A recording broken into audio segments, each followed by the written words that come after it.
Good morning, good afternoon, good evening, whenever this reaches you. Of course, this is This Week with me. And I want to know, where's all the Taysom lovers, the Jameis haters? Where they at? I don't see them. I don't hear from them. Where they at? Well, I'm going to tell you one thing. We got the Jameis that I thought we were going to get. We got the Jameis that Drew Brees thought we were going to get. And we also got the Jameis that Sean Payton thought he was going to get. And should have maybe added other people like Mike Detillier and George Pepis and a whole bunch of us and Ken Trahan and whoever. You name them. And a lot of us knew, sitting a year behind Drew Brees, picking up his maturity level a lot, wanting to be part of this team, our area, and I know they wanted to win that game, but did I expect 38-3? Did anybody expect 38-3? Probably not. Probably not, but guess what? That's what you got. Now, of course, this is a divisional game. It's Carolina coming up, so, what's going to happen there? You may have a little bit of a letdown, but I think they want to win for New Orleans, and we'll see. I don't know if, we are talking about a better defense. When you're talking about the Carolina Panthers, you're definitely talking about a defense, and it definitely showed up on this past Sunday. But, Saints are 1-0. They got off to a good start. So are the Panthers. So are the Buccaneers.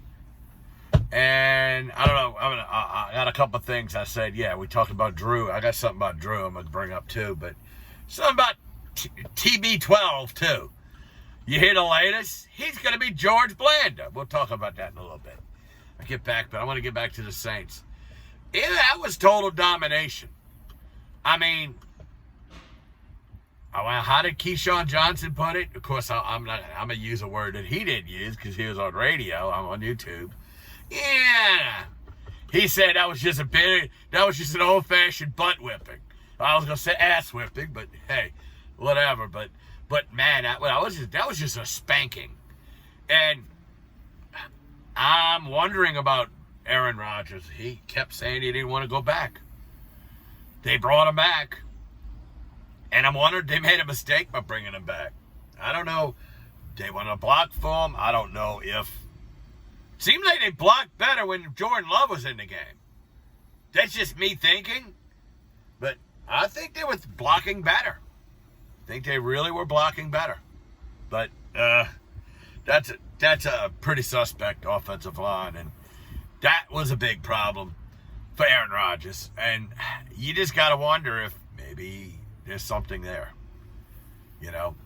Maybe there's something there. When there's smoke, there's fire. You know how they say that. So, yeah. But back to the Saints. I mean, that was just a phenomenal. Just imagine Jameis only had to throw for 145 yards. But got 5 touchdowns? Wow. And I tell you what, there's not a soul out there that can say anything negative about the long pass play. The one he threw to Harris. That was right on the money. He didn't have to miss a beat. He didn't have to miss a stride. That was right on the money. And as soon as he got back behind the furthest back defender, it was over then. It was already over. The ball just had to get there. And it did. And, Taysom needs to go back to his joker role. He needs to be back in that joker role. Because when they put him in there on that third down play, everybody and their grandma knew what was going to happen. Everybody in that stadium, everybody watching at home, everybody knew what was going to happen. Everybody. And that's the thing. That's why Jameis Winston is the starting quarterback. And Taysom Hill is the joker. The Swiss Army knife. That's Jameis. That's Taysom Hill. Oh, you just hate him. No, we don't hate him. I am so freaking happy that Taysom Hill's on our team. He's just not an NFL starting quarterback. You don't become a first-time starter at 30-some-odd years old. I don't think anybody's ever done that. Never started a whole career. They're going to start late in their early 30s. I've never heard of that. But Drew Brees, on the other hand, made a comment during Sunday Night Football, but maybe says that he played one or possibly even 2 seasons too many. Because he talking about, the long pass back in the playbook. Well, you just admitted to God and everybody that in the last 2 seasons, you could not throw that ball. You could not throw the long ball. So, I don't know. It's, I'm obviously not going to criticize Drew Brees for the career he's had. But maybe he held his team back? I don't know. Maybe. I'm not saying he did. Maybe he did. But I tell you what, it was a good performance, and I'm going to move on. But Drew Brees, why did you say that on here? Oh, well, that was missing from the playbook. Well, why was it missing from the playbook? Uh-huh. Yep, that's what I thought. Okay. Tom Brady. Now he comes out and says he thinks he can play till he's 50. What? You remember there was one quarterback they played at the age of 50, but guess what? The last 10 years of his career, he wasn't a quarterback, he was a kicker. I'm talking about George Blanda. George Blanda. Is Tom Brady all of a sudden going to, the last 5 years of his career, is he going to become a kicker? I don't know. He might be able to go to 50, but boy, he's pushing it. He's really pushing it. He's going to be back there with a cane and trying to...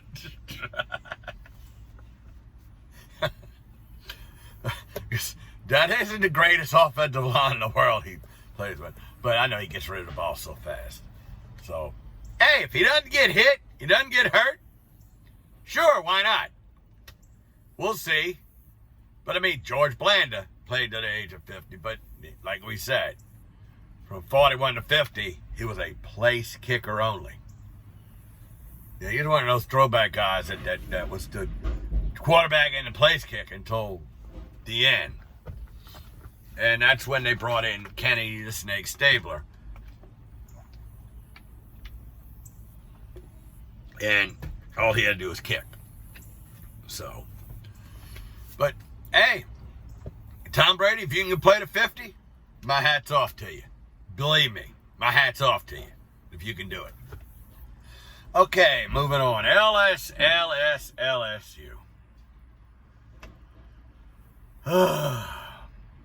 Yeah, they finally poured some points on late. But that was a sluggish start, wasn't it? I mean, now, that was a very sluggish start against McNeese State. Now you get Central Michigan this week. Possibly they're too much of a favorite. I think they are. We'll see, but they yet to play a complete good game yet. So, that's just one of those things, but I don't want to take too much time up with them because I just don't want to. I just don't want to until they start playing better, but I will say this. Ogeron needs to stop playing around and concentrate on making this team good again. Because natives are getting restless. The board, I'm sure, is getting restless too. I don't know how much longer because people are saying it, and I believe it. Russ Mitchell of CBS Sports, did say this. He basically said was, on Matt Moscona's show, he basically said was, there could be possibly 1 to 2 years away from being, irrelevant. Well, if they continue down the path that they're on, it will be irrelevant. It will be an irrelevant team, and players will be leaving the state of Louisiana in droves again. So, somebody better straighten this out. Somebody better straighten this out. That's all I'm going to say. Somebody better straighten this out. Anyway, we'll move on from that. The next thing I want to talk about is high school football. All right. We'll let you know we might be doing the John Ehret Archbishop Shaw game from Shaw. That's up to George Peppers if he gets his act together and decides to let the people know that, he's going to do it. If he does, I'll bring the equipment down. I'm going to be his color analyst. As we're still looking for somebody to be that color analyst. Till we see somebody be that color analyst. Well, I'm going to go ahead and do it since I got to come down anyway. I got to go down there. I got to go to Ray Brandt and pick up a check. So, I got to make sure that's going to happen. I have to call them back tomorrow or later. I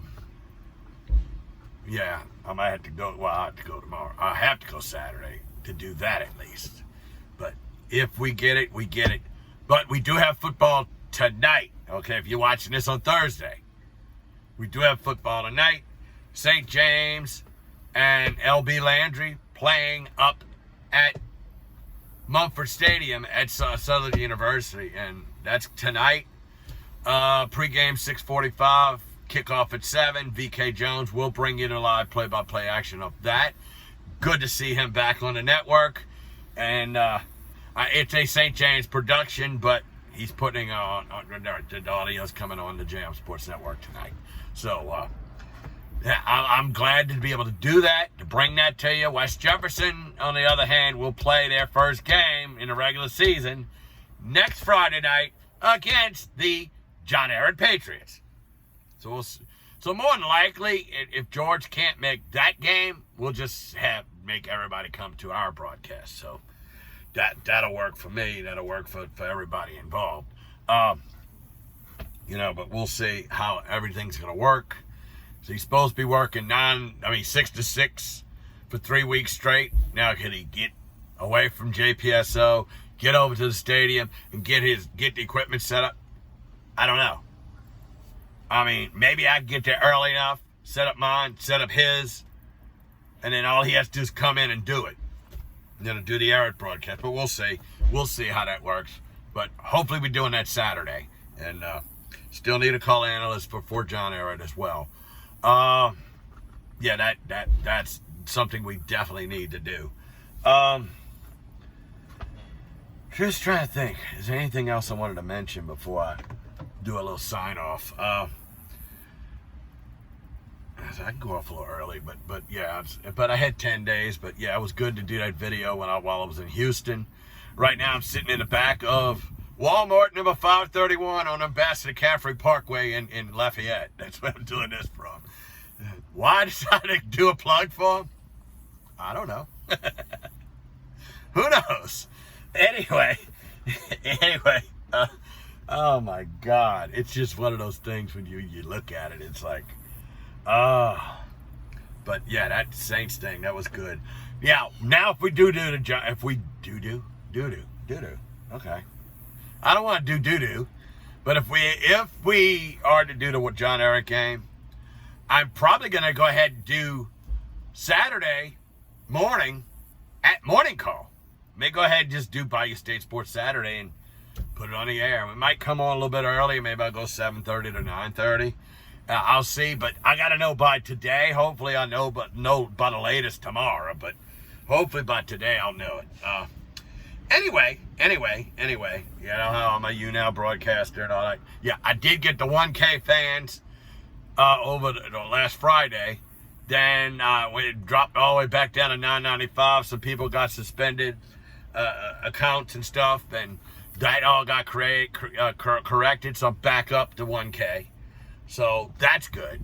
I'm back up to 1K, and actually 1002, thanks to Ryan Steele's sister.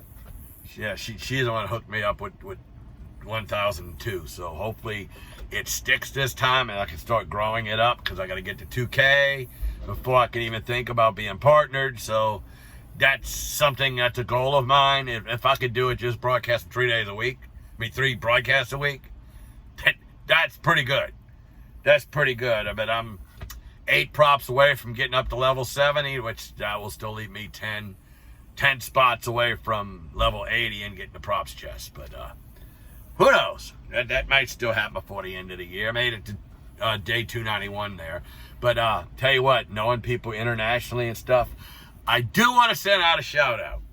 I do want to send a shout out to a young man that I met this week. And his name is Jerome Belargo. And I wanted to say a special shout out. He's out there in the Philippines, and I want to say a special shout out to him, because he's a special friend, but he's a special person to me. Just say it that way. He's somebody I just want to put on my back and carry him if I could. But no, he's a good guy, and yeah, he's a nice friend. So yeah, so I just want to put a shout out to Jerome and tell him, hey, keep going. You're doing well. All right, so that's going to do it for me. And as I always say, God willing, I'll talk to y'all again in a little while. Bye.